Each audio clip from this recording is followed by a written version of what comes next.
Okay, how's everybody doing today? Of course, my name is Kent. The channel is Bitcoin Believer, and I'm in San Diego, California. Actually, Carlsbad to be exact. Date is November 28th, and it's about 1:24 p.m. And I am live, and I have the comments open. So if you want to drop a comment, feel free. I'd be happy to hear what you have to say. In fact, I'll even put it on screen because I know I won't get very many comments.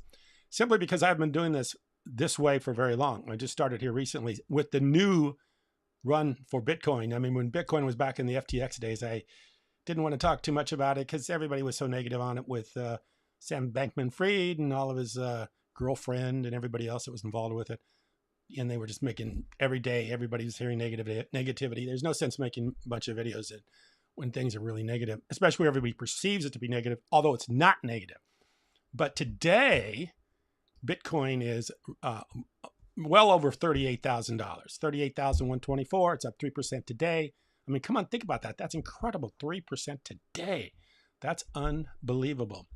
So we're over 38,000, hopefully around 40,000 pretty quick. And it looks like the ETFs are pretty close to getting done. But I want to talk about something else today. And that's the title of this is Bitcoin a government operative? Is it a deep state government operative? And the reason I say that is because the Bitcoin, if people know about Bitcoin, they know that it's the history of Bitcoin is very mysterious. It's about as mysterious as it comes. I'm surprised somebody hasn't really made a major feature or a serious video or a movie about Bitcoin and the founder of Bitcoin, Satoshi Nakamoto, because it's the most intriguing story I think I've ever heard about how somebody literally creates Bitcoin by themselves, literally without any help from anybody around them, no team, no group of people, no corporation, no business, no nothing, creates this Bitcoin. They're anonymous. They interact with a few people on chats. This is back in 2009, 2008. They're interacting with a few people, but they're really not doesn't look like they're getting any support. They're just doing this basically themselves, getting a little bit of back and forth with people. Okay, so Satoshi Nakamoto today owns over 1 million Bitcoin. The address is 1 million Bitcoin. So we're talking about 1 million Bitcoin times whatever, 38,000. You're talking about a massive amount of money, billions of dollars of money that is somewhat locked up in Bitcoin right now with an anonymous owner that we don't even know, that no one's interacted with, no family members, nobody's tried to get the money. It is a complete mystery. Complete mystery. 1 million Bitcoin at $38,000 of Bitcoin. That is incredible amounts of money, and nobody's touched it since Satoshi. So who is this person? And who in the world creates something that almost has $1 trillion? What was the market cap on Bitcoin right now? Bitcoin has a market cap of almost, 3/4 of it's 745 billion, 545. So we're getting close to $1 trillion market cap on Bitcoin, and it's something that's revolutionizing the world. So my thing about it is who created this thing, and who was that person that made Bitcoin? And I pose the question to you today, although I don't know, and I'm absolutely a pro Bitcoiner. I wouldn't have this channel, and I wouldn't be doing this if I didn't believe in Bitcoin. So I'm not saying this in a negative way. I'm just posing the question: is Bitcoin a deep state government operative? And I'll tell you why I think so, or I think it could be. I'm going to give you the evidence on the reason that maybe so. So there's Milton Friedman. I think a lot of people know who Milton Friedman is. Milton Friedman is a very famous economist. There he is right there. And he predicted Bitcoin about 10 years before Bitcoin came into an existence. And Milton Friedman's an interesting guy. Let me see if I can pull up his Wikipedia.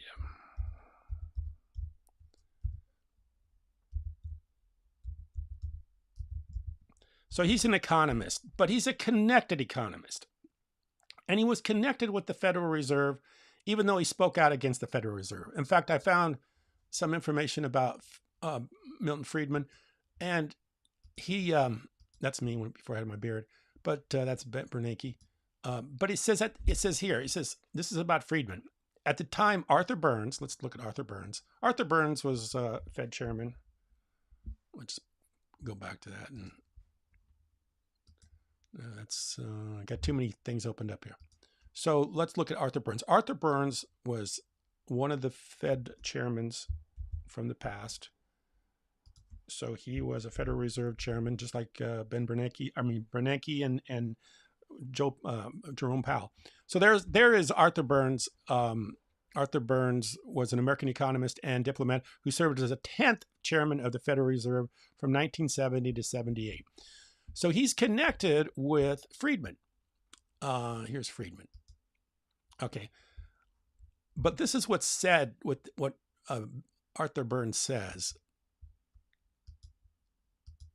Arthur Burns.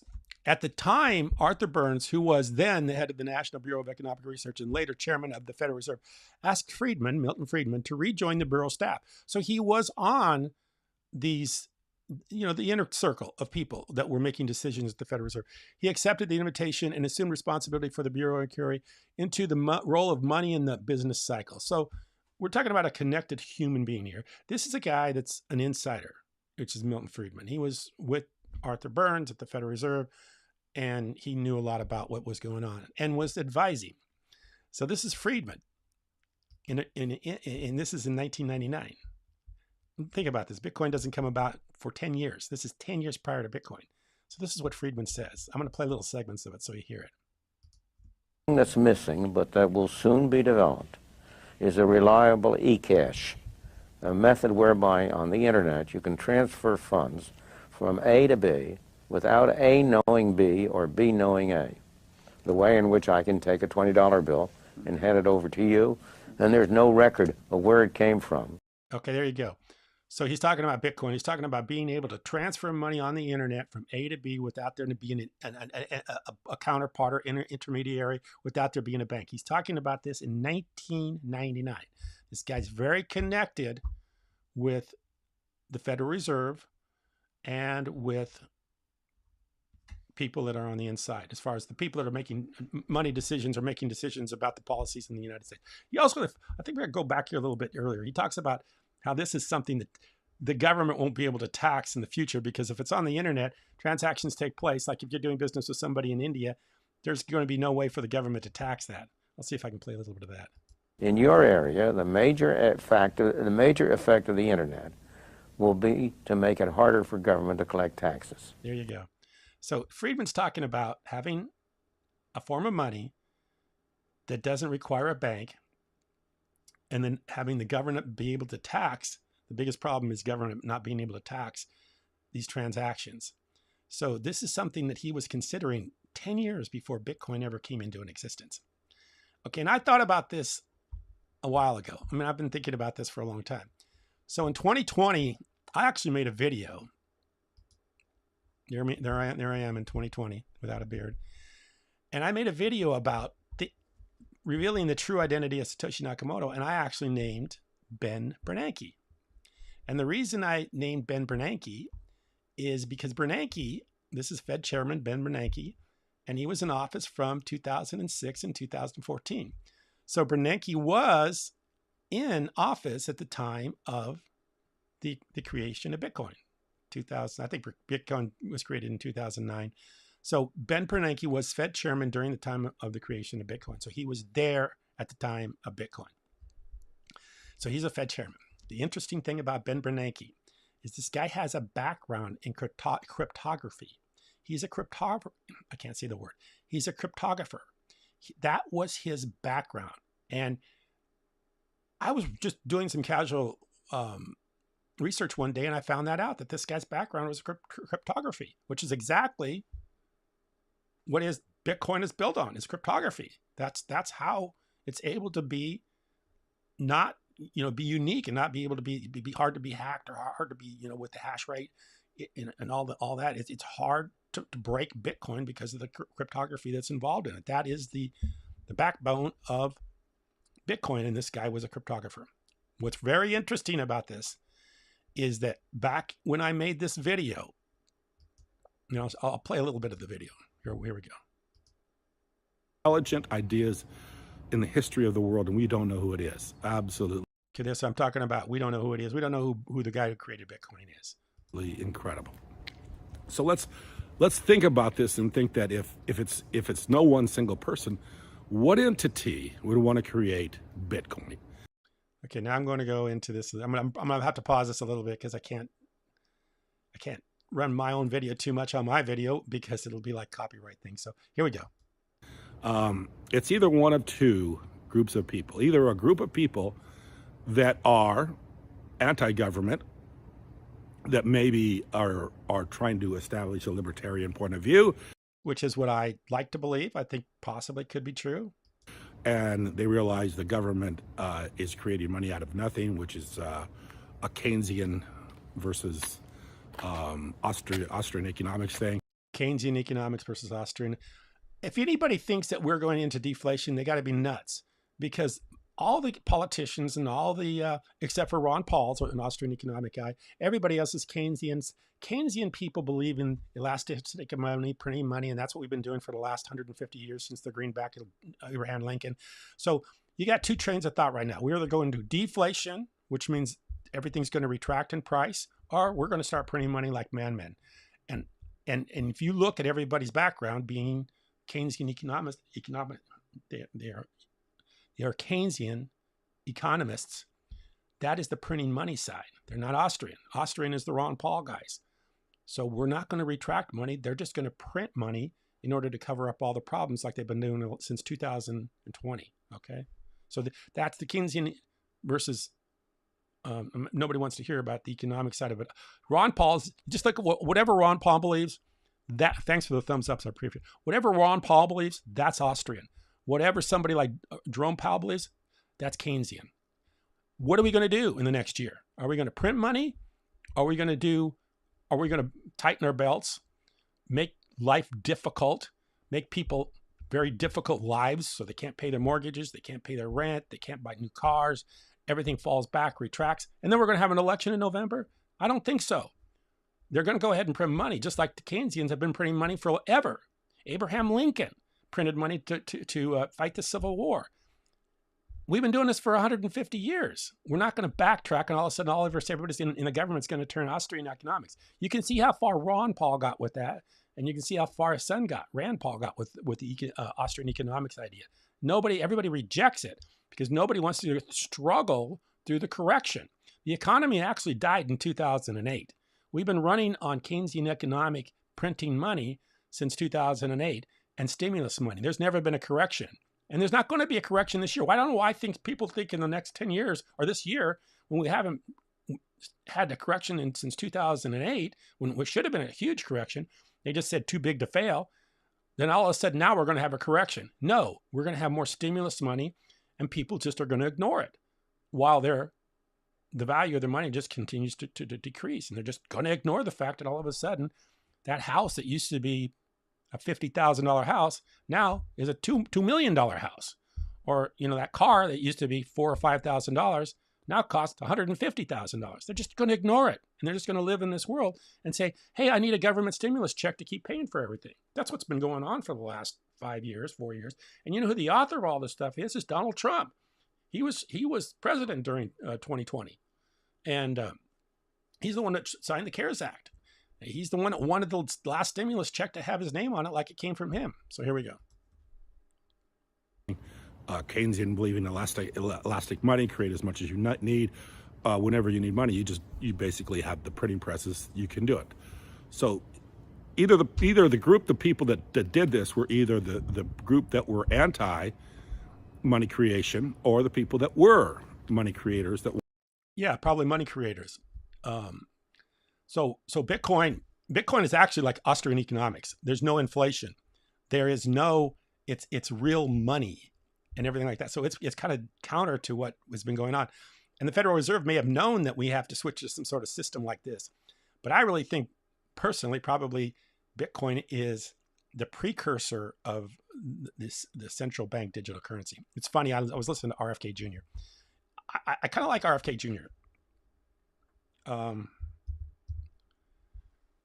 Here's a guy, he's trying to break in. I mean, he's come from a family of incredible, his uncle was president of the United States. His dad ran for the presidency. They were both assassinated. Now this guy's popping back into the scene. And if you listen to him, he's really saying everything correctly. He's a pro Bitcoiner, but he's kind of like on the fence about the central bank digital currencies. But I got a kick out of watching him and listening the other night, because I really kind of, you know, he was talking about, hey, my kids are into Bitcoin. I'm into Bitcoin, but I don't really get it as much as they do. But I understood by listening to him, he didn't really understand Bitcoin very much at all. But he was at a Bitcoin conference and he was talking about it. So these politicians are going to realize that the younger generation are going to want the digital currency. So here, I'll go back to this. But I don't think they understand it, just like Warren Buffett. One of the money creation system, because I knew eventually the gig would be up. And yeah, the gig wouldn't be able to continue to print money. Can't print money. And not. I mean, the only reason the gig hasn't gone up is because most people don't care. Most people just stay on the sidelines and they say, you know, as long as I got my food and I got water and I got electricity and, you know, I can go out to, you know, to the bar every now and then and buy a few drinks and, you know, I got a place to go every day. I'm not going to worry about the fact that the money is basically becoming worthless. They just don't care. Have the people finally realize what was going on and start to rebel against it. So it has to be one of these groups, either anti-government people trying to escape the system, or government people realizing eventually that the gig was up.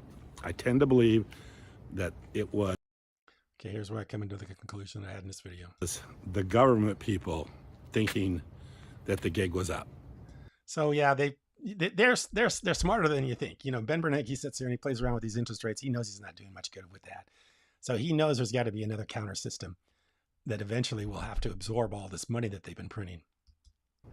And I believe the person, the inventor, the idea of Bitcoin, this real Satoshi Nakamoto. The real Satoshi, the Satoshi that we will never know who he is. If the person hasn't come back with $1 billion worth of Bitcoin, you know, or given it to the family members or given it to a friend, or somebody has those private keys, they're not going to probably appear anytime soon. So that person is anonymous and probably remain anonymous forever. Nakamoto is actually Ben Bernanke. That is my opinion. So Ben Bernanke was Fed chairman during this time.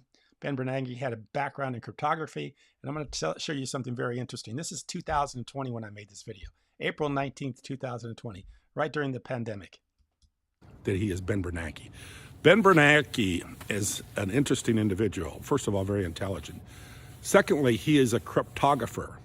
Ben Bernanke is a cryptographer. I'm going to put a link below to a video of a person that did a talk. Okay, listen to this carefully, because I tell you my source. There was a talk about Ben Bernanke and his background in cryptography. Here we go. About gold and silver, and he was talking about Ben Bernanke and him being a cryptographer. And if you understand Bitcoin, you understand the way that they're able to solve the double spending problem is through cryptography, which is being able to... This is the part RFK Jr. didn't understand. He didn't understand the cryptography or how Bitcoin even operated. Having things be private and secret, and having it in such a way that there's an algorithm for keeping things private. And of course, that's Ben Bernanke's background as a cryptographer. Okay, so there you go. I just showed it. And it just so happens that I gave a link to it right here, Decoding the Elite Plan for it. It's a blog from Reuters. Okay, I'm going to check this out for you real quick. Bang, it's gone. It's not up anymore. So someone's taken it down. The other thing happened was Ben Bernanke used to have this in his Wikipedia. Used to be that he was a cryptographer in his Wikipedia. Not there anymore. I've read through the Wikipedia. I've actually done internet searches. You can do it too. If you find something where Ben Bernanke was a cryptographer, talks about his cryptography background, please post it in the comments, because I like to see it. Because I looked for probably 25, 30 minutes before this video to try to find it. It used to be in here. It used to be, like I say, in this link right here. It's not. It's gone. It's gone. They have erased the fact that Ben Bernanke used to be a cryptographer, and Ben Bernanke was at the Federal Reserve at the time of Bitcoin's creation, and Ben Bernanke and Milton Friedman both very connected And Friedman predicted Bitcoin 10 years before it actually happened. And he's very connected with the Federal Reserve. So you make your own decision. I'm not anti-Bitcoin because of this video. I'm just stating some of the things that I have found. And I'm just nobody. I'm just a common person out here searching the internet. And this stuff exists on the internet. So give me your thoughts. Tell me what you think. If Bitcoin could be deep state operative, or if it's actually, something that is organic, that's here to save us from the money printers that are just destroying our world and destroying our future of our families and our sons and daughters. Because in a few years, we will literally be Argentina. And I'll make a video about this here very quickly. I'm just giving you a little bit of my next video is going to be about Argentina and El Salvador. You've got two countries right now. Argentina, that is going to start using the US dollar as their currency, and you have El Salvador that is using Bitcoin as their currency. So you're going to have two countries in the world that are going to be using different currencies, and we'll be able to follow the economies of both those countries, El Salvador, and we'll be able to follow the what's going on in Argentina and see which one is going to happen. So that's the video for today. I can't go more than 30 minutes. I think the way I got set up live, when I go live like this, I can't do more than 30 minutes. Anybody that can make a comment, I can take a comment for the next 5-6 minutes, and we can go on forward. So I got 2 thumbs up, so I appreciate it. I'll probably be making more of these videos because Bitcoin is a fun thing to watch right now. ETFs. Let's just go Bitcoin and see what happens in the search. What a Bitcoin. See what the current news. Well, it's a flat 38,000 right now. So Bitcoin live stream. Okay, you got Bitcoin mining changes forever. That's probably because of the halving. Bitcoin price is at 38,000. Bitcoin remains on track for 100K by end of the year. I like that. That sounds really good. Boy, Bitcoin's 100K by end of the year. I'll be a happy guy. Bitcoin mining could supercharge transition to renewables. Yeah, that's another thing I'd like to cover. One is how renewable resources are going to start mining Bitcoin, and that's why I think Elon Musk will come back into this. Bitcoin mining. Okay, Bitcoin price. Okay, yeah, there we go. That's basically the news there today on Bitcoin. So 38,000. If you haven't been watching, that's what's going on with Bitcoin. I appreciate you watching. Thank you. Let me see if I got that. No comments today, but a couple of thumbs up. I appreciate it very much. Thank you.